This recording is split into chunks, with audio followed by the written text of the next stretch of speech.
Something we can really appreciate is that there seems to be a beautiful relationship towards the interiors and the exteriors in life, the micro and the macro, the internal and the external, the cellular structures inside of us and our physical structure at large.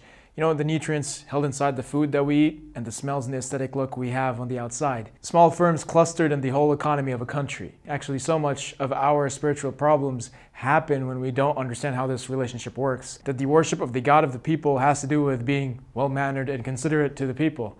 I feel like when we lose sight of that, we lose sight of what Islam came for in the first place. We don't dismiss people to focus on God, and we definitely shouldn't be dismissing God to focus on people. They both go hand in hand. Otherwise, what are we doing here?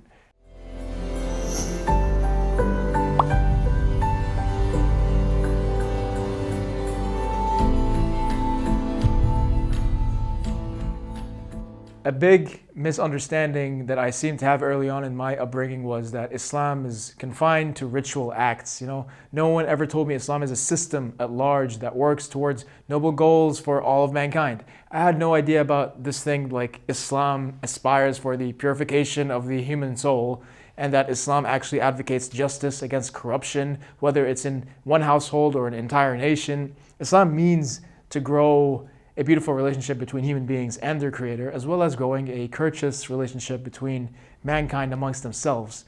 So there was always this connection. It looks like something is really off when we find a gap between the quality of our relationship with people and our relationship with Allah.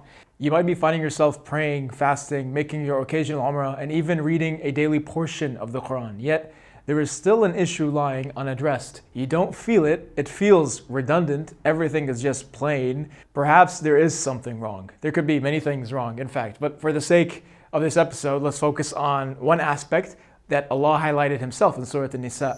وَإِذَا حُيِّيتُم بِتَحِيَّةٍ فَحَيُّوا بِأَحْسَنِ مِنْهَا أَوْ رُدُّوهَا إِنَّ اللَّهَ كَانَ عَلَى كُلِّ شَيْءٍ حَسِيبًا. When you are greeted with a salutation, greet with one better than it or return the same. Surely Allah is the one who takes account of everything. Just like how we are told to focus on our main ritual duties to Allah, there is an implication to focus on how we ritually deal with people. A simple greeting of Assalamu alaikum has been obliged for us to be responded back to with either the same courtesy or more. What's remarkable here is how Allah highlighted His meticulous accounting in this seemingly very simple act. A greeting, right? And for us Muslims, that would be a greeting of salam. But why would Allah tell us that He takes account over all things in this particular verse? So to tell you that everything you do matters, even if it was a slightly, bigger grin when you returned a salam for someone, or even a normal greeting like have a nice day, because the verse wasn't specific to one sort of greeting. And of course, if we were to build on this, we realize every little act that you sincerely mean is weighed heavily in the sight of Allah. From facial expressions to the tones of our voice to the choices of our words, these things have weight, and the visibility of this weight will be seen on the scales of the Day of Judgment. Allah is telling us to pay attention to the details, to the way we carry ourselves out with people, even in the minutest details. So it's a huge difference when you genuinely smile to a colleague passing by and greet him, as opposed to just giving him a greeting because he's in my way, I have to say hi. Whenever we do favors for people, we can elevate that much more in Allah's eyes if we just decide to sincerely do it for the sake of actually lending a hand and not because we're forced.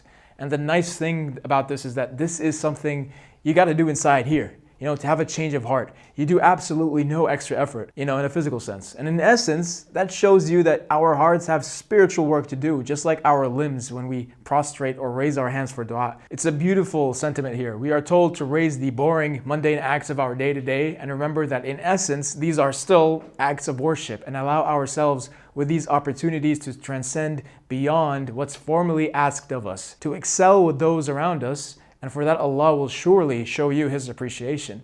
To be honest, I wish I knew these sorts of teachings before, because this would have made me see that Islam is actually holistic, it's balanced, everything does matter. How we interact with people is a big deal to Allah, and perhaps it is when this part of the equation is missing we feel, spiritually imbalanced. Perhaps we may feel like our worship isn't complete because the whole people aspect is missing. This is why we can't put human beings aside when Allah is involved. They are very much, interlinked. And this link is demonstrated in the verse here. Allah emphasized that we take care of our greetings, because if this were to take place, it would be that much harder to have any malice, envy, or hostility in the actual interaction. In essence, Allah is advising us to perfect the start of every contact, to keep our peace and social ties with people, especially to our brothers and sisters in this ummah. So you might not think that you are able to change the state of the ummah right away with a salam, but by Allah's blessing, this principle can actually go a long way. After all, one of Islam's greatest goals is establishing peace with ourselves and with those around us. So we are not just gaining extra points for our accounting by giving better greetings, but you're playing a small part in reforming a whole society towards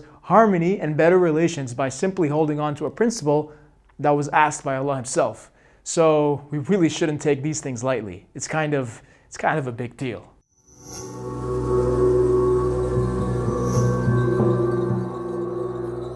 And of course, as always, I just want to remind you, this is not a tafsir. This is a reflection on the established meanings of the verses amongst our scholars.